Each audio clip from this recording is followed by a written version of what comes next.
Welcome to the Global Journalism Seminars. This is The Briefing. In the months since the network of African investigative reporters and editors was founded, the team has brought together reporters from Côte d'Ivoire, Mali, and the Netherlands to shed new light on the murder of Cameroon radio journalist Martinez Zogo. The network was co-founded by leading reporters from Kenya, Nigeria, and Ghana, including prominent Ghanaian journalist Aremeyaw, who famously wears a curtain of beads to hide his face.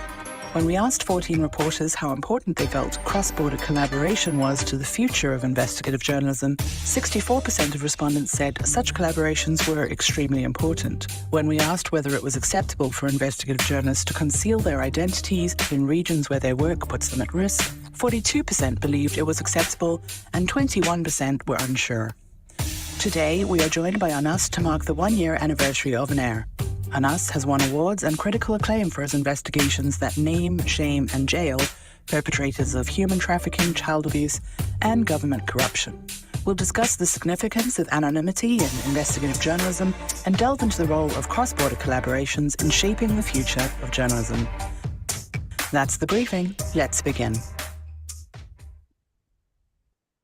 Welcome to the Global Journalism Seminars. That was quite a chaotic start on the back end. For those of you already on the Zoom, this is how the sausage is made. Thank you very much for coming.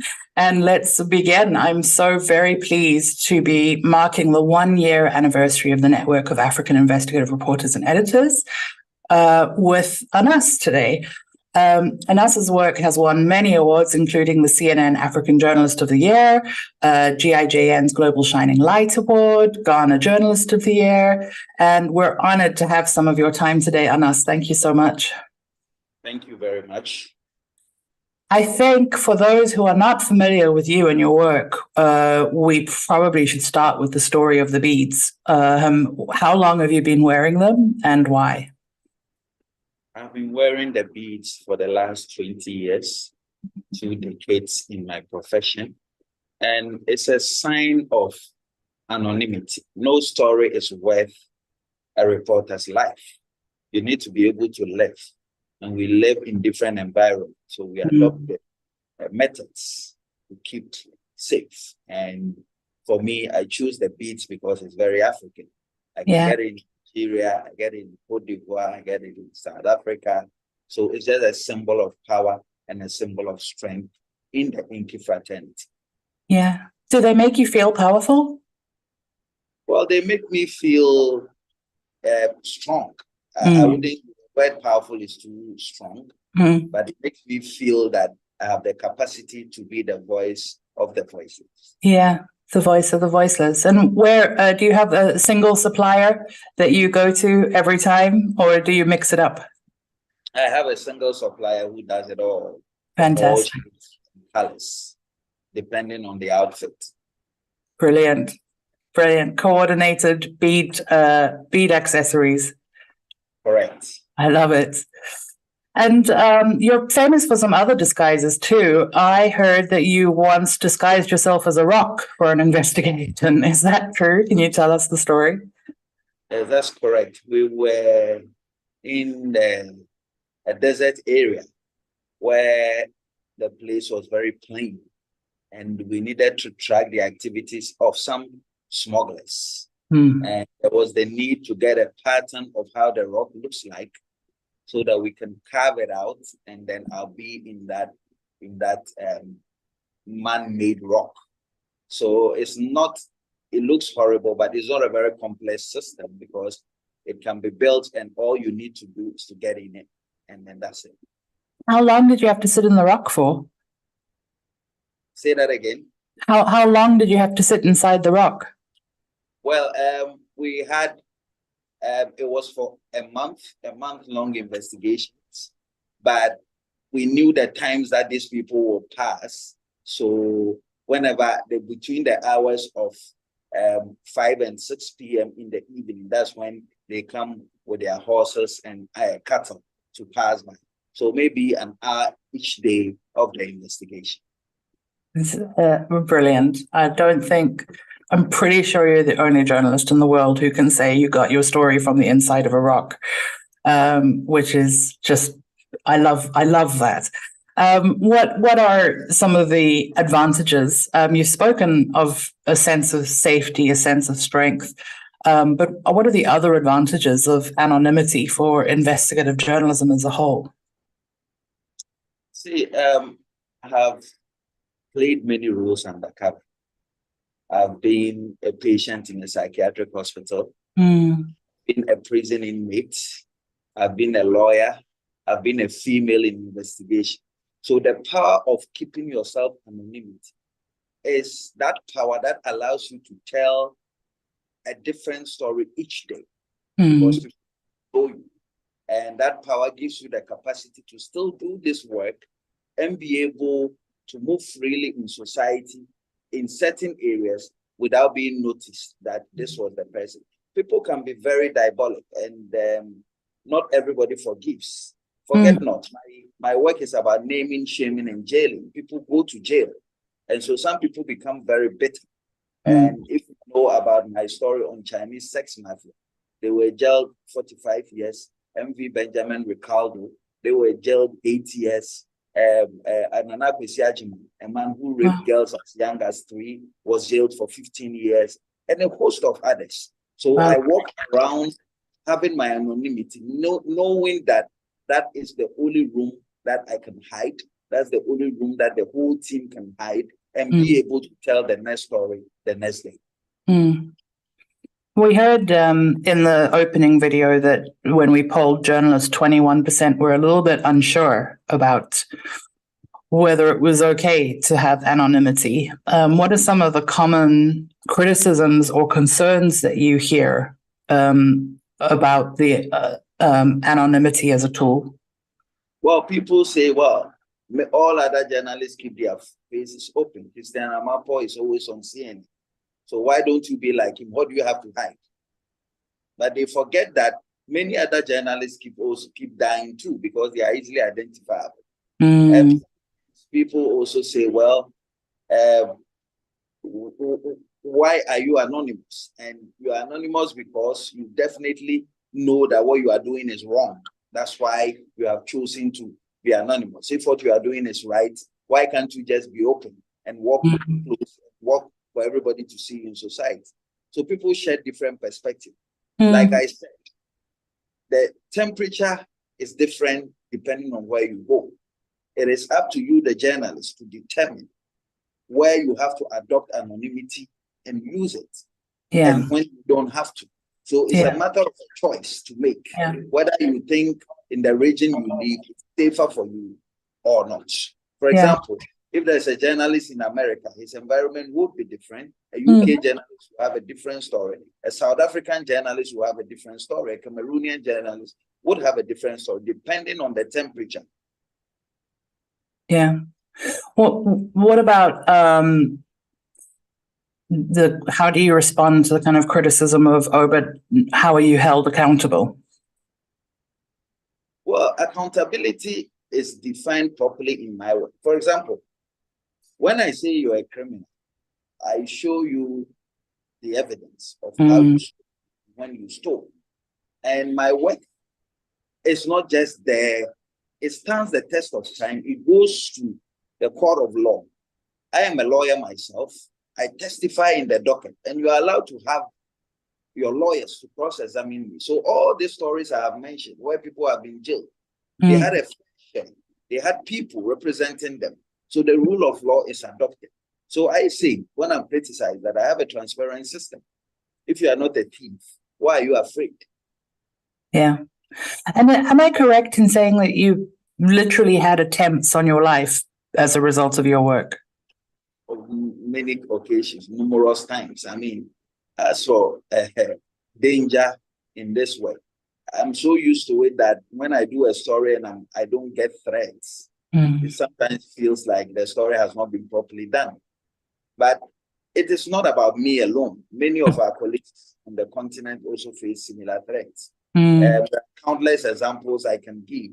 My colleague Ahmed Swali, who we worked with on the FIFA story Betraying the Game, which was aired on the BBC, was shot and killed. He was shot 3 times in his heart and twice in his neck at close range. Martinez Zogo, who we'll be talking about, has faced that. Norbert Zongo himself got through that. Jiwa, Dele Jiwa also went through the same. And a host of many other African journalists get killed every day. And that's the reality of trying to enhance our democracy. That's the price we pay. Yeah. But the point is, it's not as if we have any choice, because the democracies we have didn't just get here. Other journalists have sacrificed to bring us to where we are today. And so posterity will not forgive us if we decide to chicken out and abandon this. You see, it's a straight battle in our society. It's a boot for boot battle. Criminals are becoming sophisticated, and the earlier we lace our boots and fight them to make sure that we restore proper democracy, we restore sanity in our society, the better for us all. So it seems to me, Anas, that you could keep going with this incredibly successful 20-year-long career. What on earth convinced you of the need to collaborate and start NAIR? Well, for many reasons, because collaboration has always been the bedrock of proper investigation. There's no journalist who knows the story better than the journalist who lives within that story. And there's been countless examples of stories that are misinterpreted in the West because people are not in it. And the days of parachute journalism are over, where a Western journalist just gets into a country, scoops one or two gossips, and then takes them away. We want to be able to liaise with each other to understand the nitty-gritty of every story, so that if I decided that I wanted to cover something about the United States, and I felt that my colleague was in the United States, or my colleague was in Bangladesh, or India, or Pakistan, the best thing to do to understand the story is to collaborate with that person. Again, you see, you don't go around in circles if you have collaboration, because you are dealing with someone who understands the ground very well, and so can tell you what to do exactly, where to go, and how to achieve success within the shortest possible time. Because time is of essence in journalism. Again, finances. You want to be able to cut costs. Journalists are not paid properly. Sometimes we have to add our personal money to what we get from various newspaper houses or various broadcast houses to make the story better. Sometimes you don't even have at all, but you are very passionate about the story and you want to tell it. You are better off collaborating with your colleague who would help you do it within the quickest possible time at a better cost or at even no cost. Yeah. Again, one critical thing that we look at when it comes to collaboration is authentication. How do you ensure that you have crossed all the I's and the dots and everything within the story?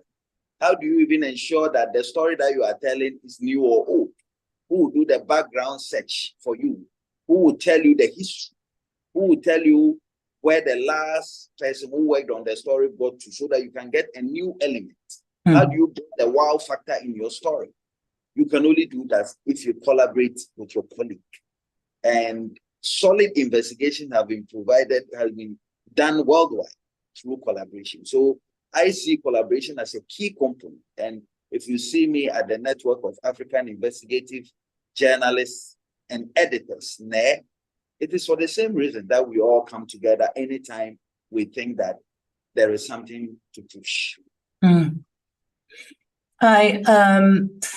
We spoke a little bit about this the other day, but there are 500 languages spoken in Nigeria, 80 languages spoken in Ghana, 68 languages spoken in Kenya. And then on top of that, the continent can kind of broadly be divided into Francophone and Anglophone. How, when you're collaborating with as many countries as you're aiming to, how does language impact the decisions that you're making? So language plays a key role. First of all, as you already pointed out, we are divided into Anglo and Francophone countries. There are times that you need someone from the Anglophone country to join the Francophone in an investigation. There are times that you also need purely Francophone countries to work on the story. So we look at that. Apart from that, you now go to the subsets. What language is spoken? For example, if we take a language like Hausa, Kiswahili, there are major languages that are spoken across the length and breadth of Africa. So you want to ask yourself whether any of our reporters have the skill to be able to permeate, to be able to understand, to be able to liaise properly with the team on the ground. Again, you want to consider religion. That it's not a key factor, but sometimes it works depending. For example, if we're doing a story in northern Nigeria, Kano State.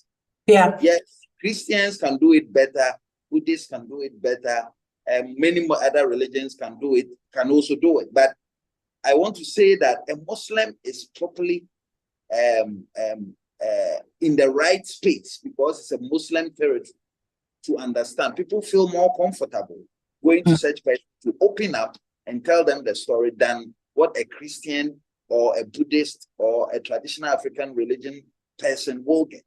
So before you identify where to go in such projects, we put all these things into consideration and then we decide on which reporter best fits for that purpose. So you have to be incredibly intentional, not just along cultural lines, language lines, religion lines, all of these when you're putting together those teams and when you're finding the talents that you're going to collaborate with. I love the fact that you mentioned cultural and tribal stuff, because you can sometimes get into a situation where there are feuding factions and make a mistake of picking a tribe that is part of the feud unknowingly. You are actually going to inflame and create more problems. So yes, cultural settings also play a key role, and we factor all this in making a choice to do a story. Yeah. When you and the other editors from Kenya and Nigeria came together to conceptualize Nair and the Netherlands, what were some of the discussions around what sort of ethics and norms you wanted to agree as a group that you were going to uphold journalistically? Was there kind of some bargaining that had to happen there?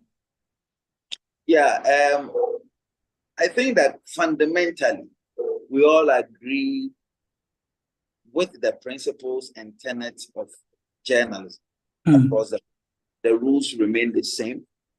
But we also knew that we had peculiar circumstances where we don't have very strong organizations. Look at West Africa. Or majority of the countries now are in a coup era.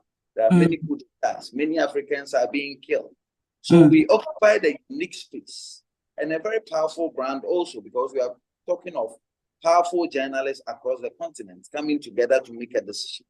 How do we even intervene when our colleagues are being tortured, when our colleagues are being beaten, when our colleagues are being killed?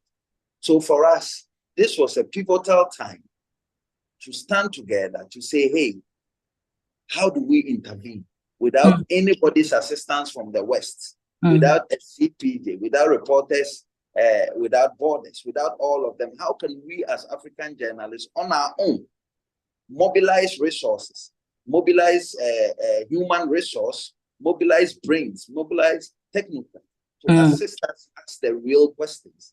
Why was our friend killed? Is there the possibility that someone else will be killed? What did our friend do wrong? What are we also doing wrong in our corners? How can we improve on it so that many more people are not killed? I love this, Anas.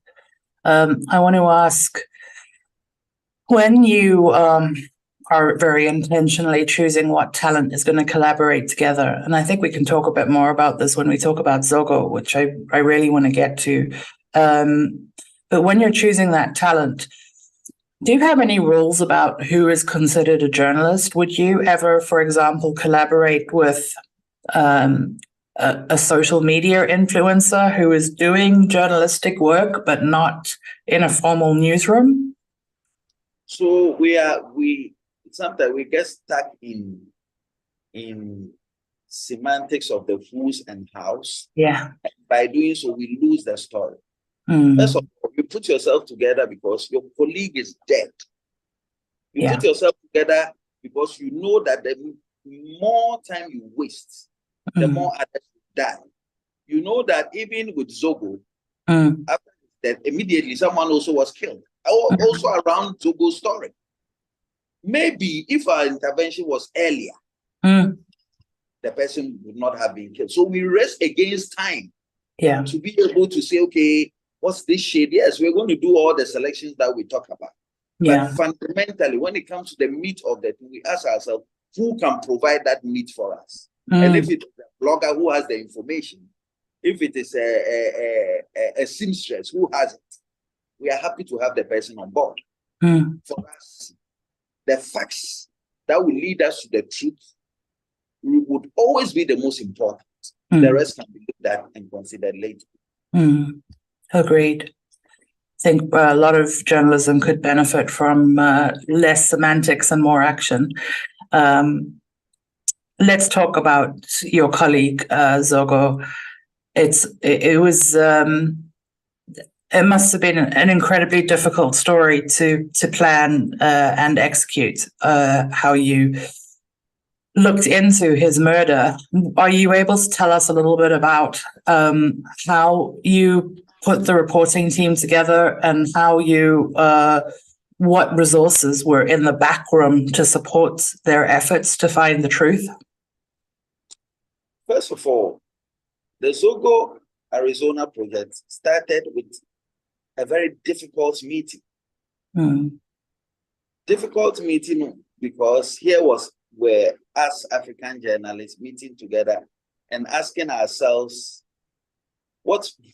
how do we do this when we don't have the basic information apart from how his body was mutilated and he was killed?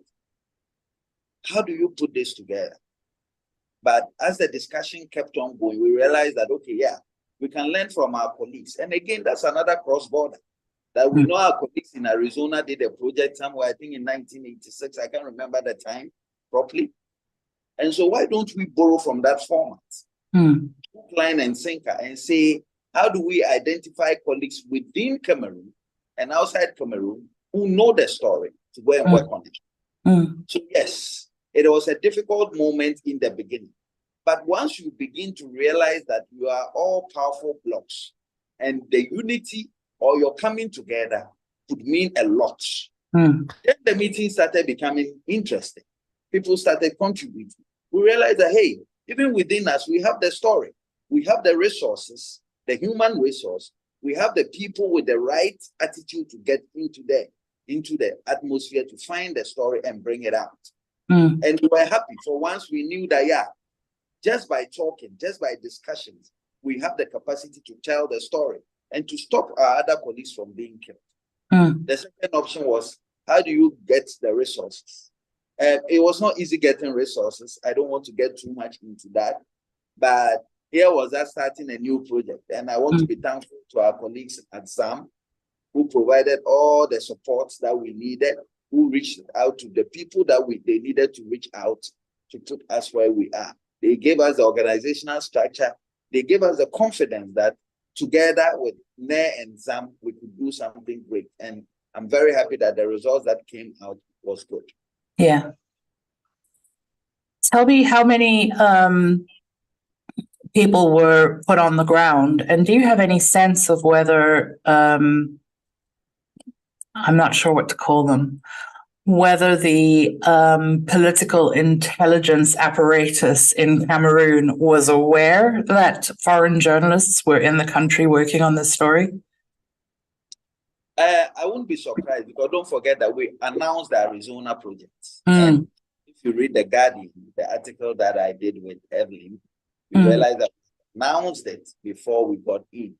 So we knew that they were aware, but we also had put in very important steps before we announced it. Our getting in was very obscured. And of course, if you are sitting there waiting for a team of journalists, international journalists to get in one morning at the airport at 8 p.m., that was a lie. No, we had proper strategies that we had mapped out. Our getting in and getting out was virtually unnoticed. And there were many ways of gathering information that we used that would not be very apparent to the security agencies, because we knew what they were and how they could be problematic, knowing that we wanted to dig more on our brother Martinez. We didn't find out for definite what happened to Zogo, but you definitely brought new suspects to the table. Do you think that investigation will be ongoing until there is some kind of justice for Zogo, or are we moving on to new projects now? Yeah, I know NER has a couple of projects, but Zogo is dear to our heart. It is that we would always want to visit. But what did we do? We tried to bring perspective to the Zogo matter, and to also point out that sometimes as journalists, it is our own internal friends who bring us down. And everything we got pointed to an insider closer to Zogo, who would have been the reason why Zogo was made. Yeah, closer to the reason is perhaps closer to justice. Sure. I could continue asking you questions for a day, but there are other people who want to ask you questions. So I'm going to open up to both our journalists downstairs as well as those of you on the Zoom call. Please feel free to add questions into the Q&A function. But we've got a first one here from Daniel Ekwalu. He wants to know, when will Uganda be included in NER? Well, NER is Uganda. First of all, every African country is welcome to be part of NER, but membership is by recommendation. We are not doing a wholesale importation of journalists. We talk about journalists based on recommendation, very serious journalists who know what investigative journalism, or who have the capacity to learn investigative journalism. So when you are introduced to us, we definitely will look at your background, what you have done, and we bring you into NER. I think at the last board meeting, there were about 5 African journalists who were brought in there. Also, personally, we are able to give invitations to people. So if I know that you are good and you can send us reports of your work, you can send it. You can go to our website, send it to us, and if it's great, why not? To invite you to be part of us. There you go, Daniel. Get on it. I also want to go downstairs to our fellows. I have a series of questions here from Omar Zombre from Burkina Faso. Omar wants to know a lot about safety and security. Take it away, Omar. We're not off mute yet, but go for it. There you go. Okay, thank you very much. I'm Omar Zombre from Burkina Faso, and I've got the opportunity to meet Anas during a Nobel Zongo meeting. It was the Philip, I think. And my question is about the safety. We know that investigative journalists take a lot of risk. As for you, apart from wearing this mask, what type of action do you take to mitigate the risk? And also, I would like to know, what about your direct collaborators? And I'm referring to Hussein, who got killed in Ghana while he was investigating on a very dangerous topic. Did that come through okay on us? Or should I summarize? I think Anas might be frozen. Omar, what are your own thoughts while we wait for Anas to unfreeze? There you go. Anas, you are back with us. I'll just summarize. Omar was asking, what kind of action do you take? And Anas, you're still on mute, just so you know that. But the question is, what kind of action do you take to mitigate risk to the journalists who work with you? We know Hussein, obviously, unfortunately, was killed in the line of duty. Is there any are there any security precautions, risk analysis that your team undertakes? And is there any limit of danger that you might tell yourself, like, up to this line, we will go no further if this risk continues? Well, first of all, no story is worth the journalist's life. Say it again, Anas. No story is worth the life of the journalist. Halala. So you have to be very careful. There's no point in wanting to tell a story that will end up killing you, because we end up losing much more because we won't get to tell the next story tomorrow. Mm-hmm.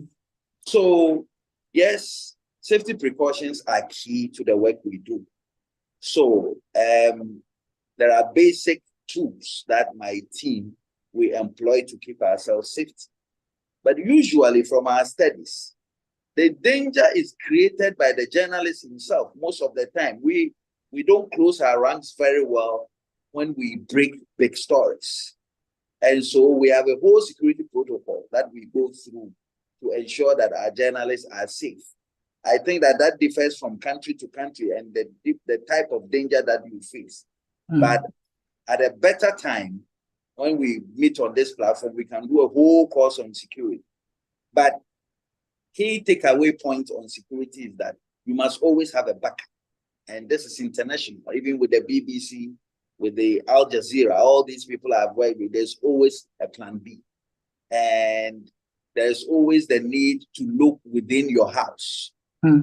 Mostly the leakage comes from your house. And you cannot be a proper investigative journalist who talks too much, who is trigger happy, and who is telling everybody about your story that is coming, and who is jumping in happiness over a story that you have broken because the story is going well. You are at every corner dancing about the story and giving room for people to attack.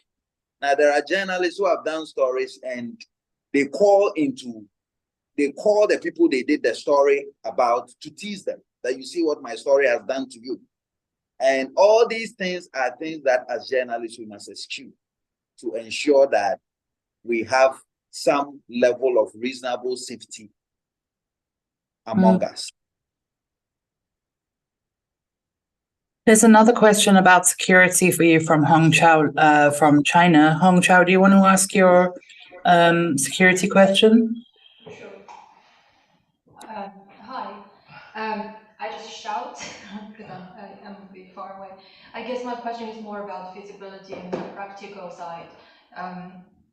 I mean, you are anonymous, but how do you prevent authorities and other interest groups that you oversight and you investigate into to launch counter investigations and finding out your sources, exposing your collaborators? How do you prevent that? I'll just summarize because the sound is a bit low for the audience. How do you prevent authorities launching counter investigations aimed at exposing you or exposing your sources, your collaborators, your financiers? It's actually normal that we fight the system and the system fight back. So let no journalists be thinking that you are going to do a story and get a free ride.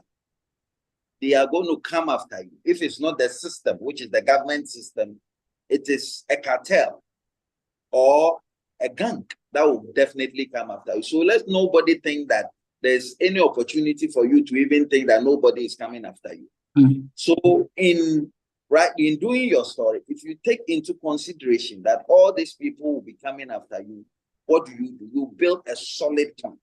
And perhaps the reason why I go undercover, because I know the people I deal with, that even when you've caught them with their hands in the soup, dripping, they still deny. So for me, if I say you've committed a crime, I show you the hardcore evidence. And I prove to you that you did it. Even in that state, people still deny. So your best medicine, your best cure for people coming after you is your evidence. If your evidence is watertight, no matter the persecution, no matter the push and shove, you're going to survive it. Truth is key. And I tell you, if you make sure that your story is watertight, people in the system will come after you. They will try to change the narrative. They will try to do whatever. They will organize social media people and to be insulting you every single day. But remember, truth stands. And it doesn't matter how long it takes. At the end of the day, genuine people in society will know that you have done the right way. Sometimes they just lie outright that you've taken bribes, you've done this and done that. But if you have the truth on your side, at all costs, you will be able to triumph. Mm. I want to go to Clara from Singapore. Clara has a question about your succession plan. Wow, that's a very interesting subject.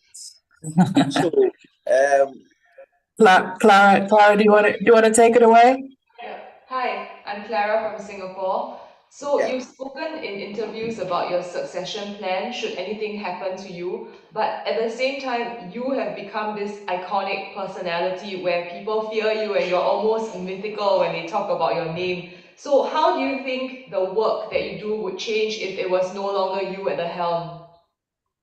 Well, it's a very good question. It is, isn't it? Yes, and you realize that in the last 5-6 years, there's a theory that is called I am an ass. And it runs through a lot of Ghanaian and African homes in Nigeria, many other places, because you are also an ass. Everybody else in the house, once you decide that you do good, you are also an ass. And you realize that there were t-shirts, there were everybody can be an ass. And if you also know, apart from that, for the Francophone countries, we had a project called Je suis un as, where a lot of young journalists were taught the art of undercover journalism. So the work I do, I don't do it alone. I do it with a team. I can tell you, without my team, I am zero. I rely on my team members 100%. Without them, I can't function. So an ass is not about an individual. I may have established this name, but I know to carry it forward, there are problems. Your hands will be bent. People will come after you. They will try to kill you. They will kill some of your colleagues. But you must have the tenacity. You must have the courage. You must be brave enough to shoulder all those heat. And this is the message I preach across the African continent, that, hey, you can be your own an ass. My colleague, Steve, in Malawi, is trying to set up the Aremeyaw Investigative Center in Malawi. And it's going on well. He's also building his own brand. Other colleagues in other countries are building investigative networks to be able to champion the cause and to fight corruption and human rights abuse. I believe that's how I'm channeling my legacy, so that it's not about me as an individual, but it's collective. Anasism, which I know they're teaching now in Ghana universities, Anasism as a style of journalism. How do you feel about that?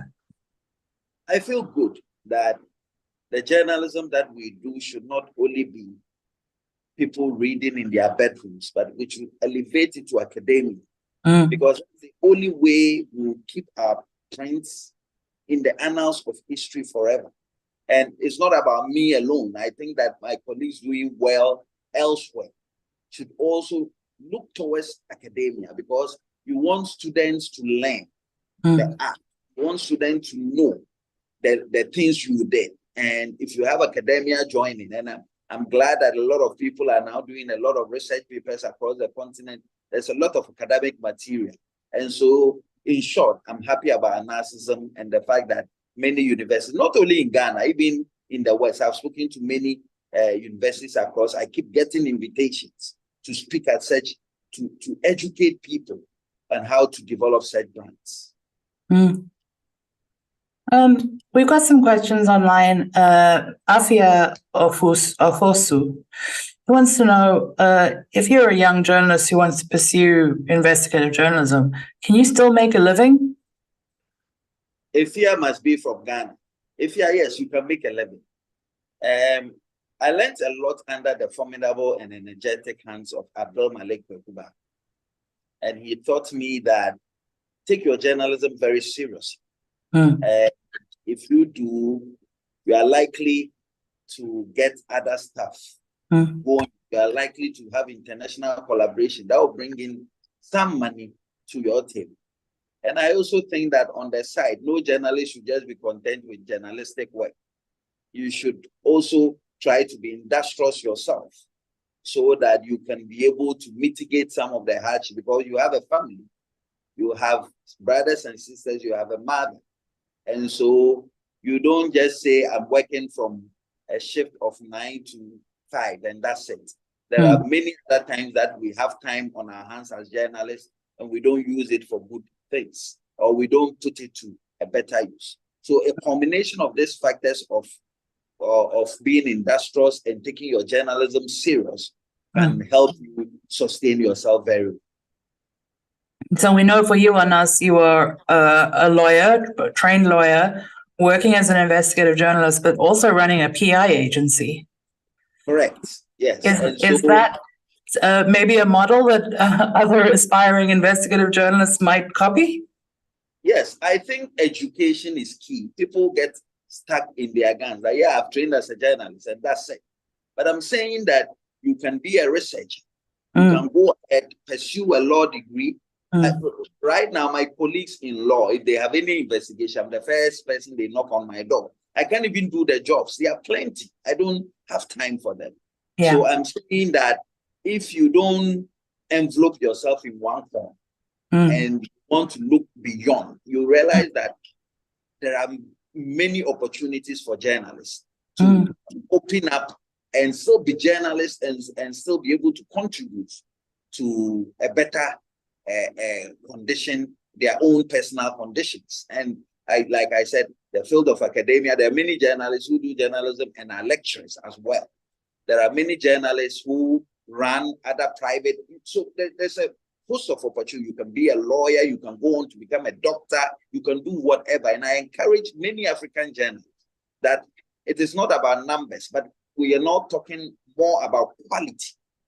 Quality of a journalist who sits on a panel and speaks, and after that everybody says, hey, this journalist is cheap.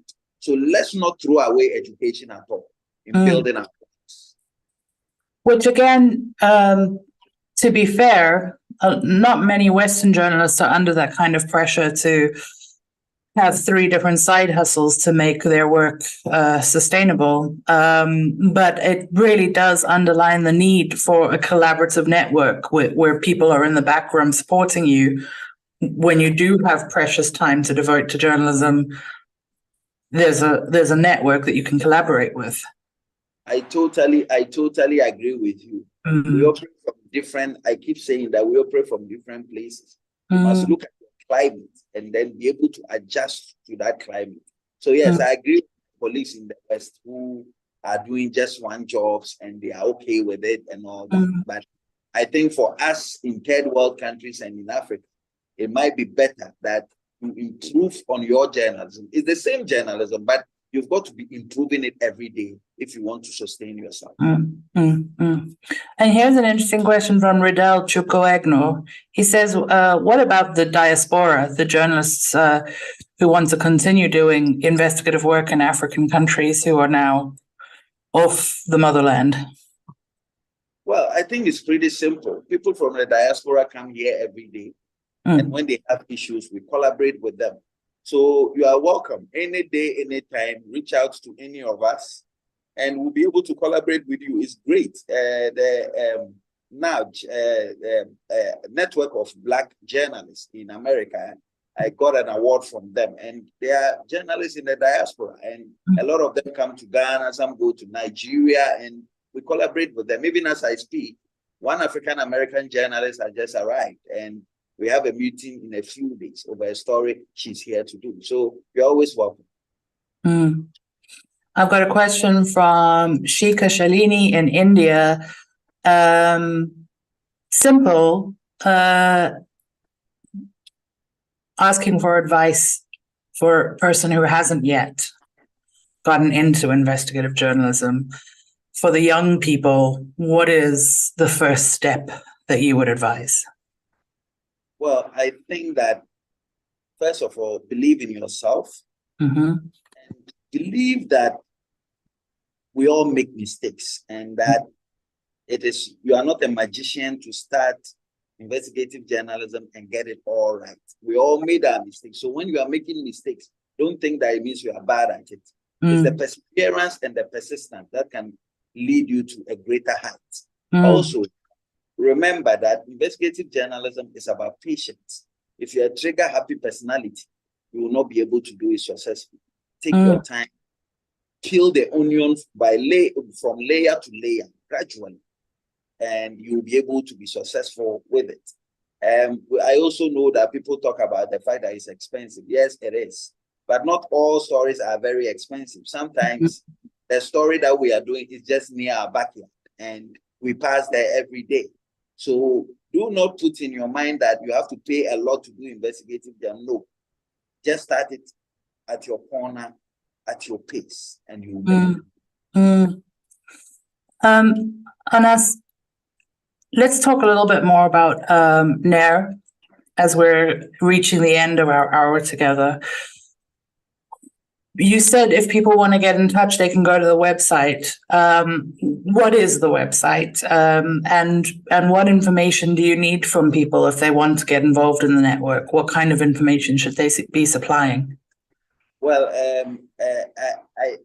I'm unable to reach my phone to send you the name website, but I believe that you can just get it on Google and place it for students to copy. Yeah. So that's about the website. Then, how do people get in touch? I believe that when you write to the administrator, they will be told to send your CV and the work you've done before, and it will be brought to a board within very few days. We'll look at it, and then we'll approve. We are actually very willing to receive people who have the talents to join us at NAIR. I can tell you, NAIR is a very wonderful group.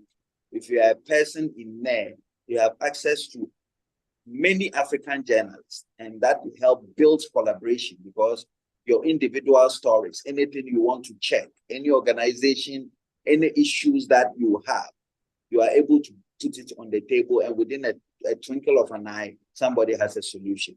NAIR is a great network to be part of, and I encourage all of you who are on this platform to join us. Am I right? Is ZAM magazine, is that the right link that I should be sending in the chat? Yes, please. You can send ZAM. Yeah, ZAM also links you to NAIR. Yeah. It's our collaborator, and I've already spoken about ZAM. They've been very useful to us, and I've helped in the training, in coordination, and everything of NAIR. So ZAM is a partner to NAIR. Yeah, tell me a little bit more about ZAM's involvement. Who is ZAM, and how are they associated? Yeah, so ZAM is a Danish organization, and Dutch organization. And like I said, from the onset, day one, when we decided with the idea of putting together NAIR, ZAM executives were with us, and they helped us with the formulation. So we are a twin, and we also know that as a Western organization or a Dutch organization, there was some level of collaboration that we need in many other European countries that we could rely.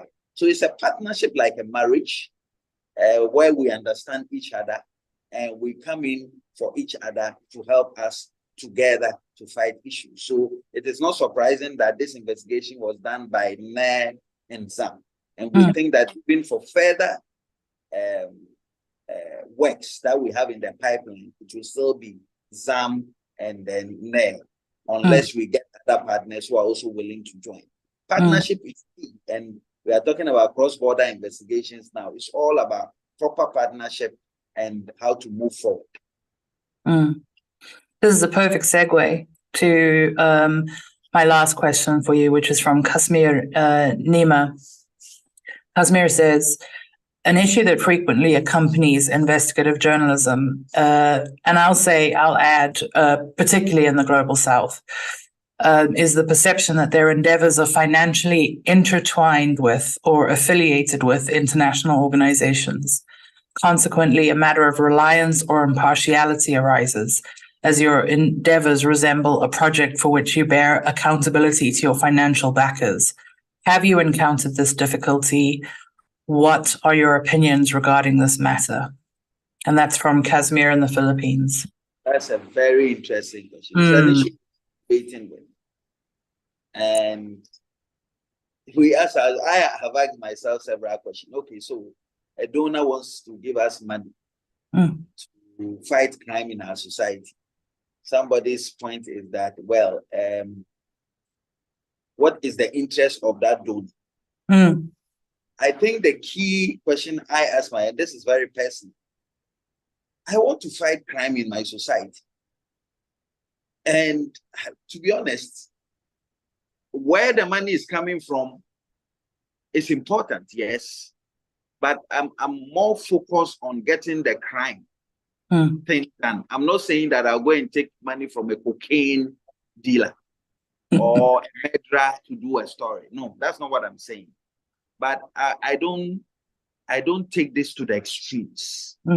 I just say that if the person is a donor and has given money, we are having the Global Conference on Investigative Journalism in South Africa very soon, and donors have supported.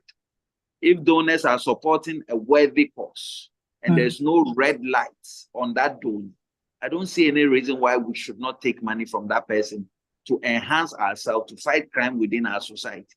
And let's not forget, donors don't determine to us which crime we should fight in our society. If you have a donor who has given you money and he says, okay, champion LGBT or champion this and champion that, then you can have questions. But the donors we deal with are donors who say, well, you have this issue in your society. If you want to deal with it, you can deal with it, we can support. I'm more comfortable with such donors. So yes, it's a tricky situation, but my eye is always on the ball. How do you fight crime? How do you ensure that there is equity and there is we have best practice in our society? I think that's an excellent answer, Anas. But I wonder, increasingly, with foreign interests seeking to create instability through journalism, do you have any considerations in place for politically motivated money where it's like, oh, you can do anything you want, please, we won't tell you what to do, and all of the marks are like check, check, check, check, like it sounds good, they're giving us lots of money, they say we can do whatever we want, they're not going to interfere with our editorial budget, but it's clear that this is a political interest who's seeking to create instability in Cameroon, for example. How can journalists be savvy to, if it seems too good to be true, ... You see, part of the reason is why we are here today. Because what really is a journalist looking for? He wants to tell his story.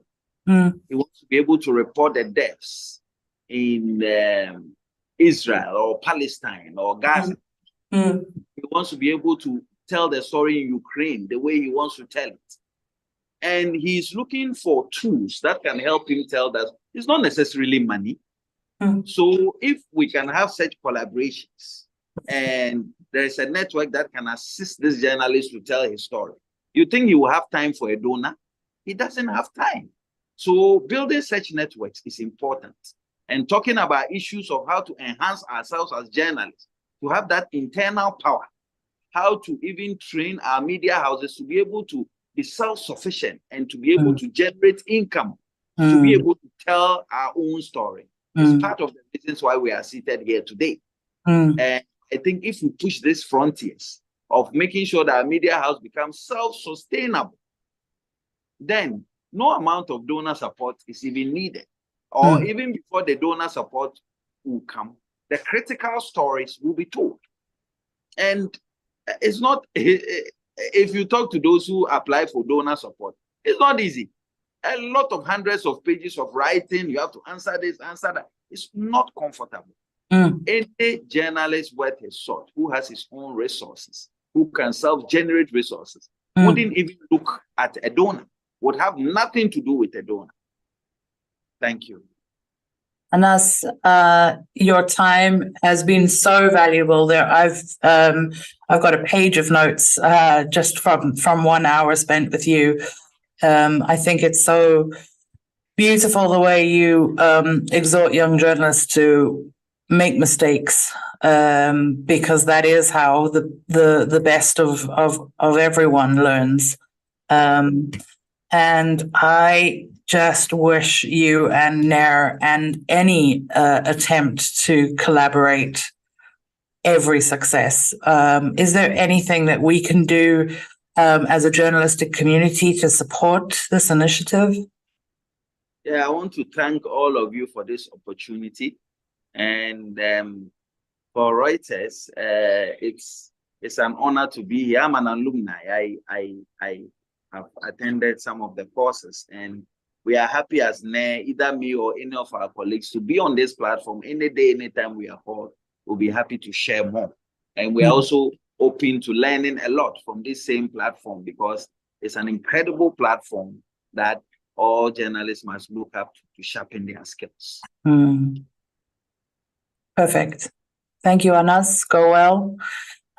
We will be back next week with Apar Gupta from the Internet Freedom Foundation to talk about how changes to laws in India are impacting press freedom there. It's going to be a very interesting discussion led by Mitali.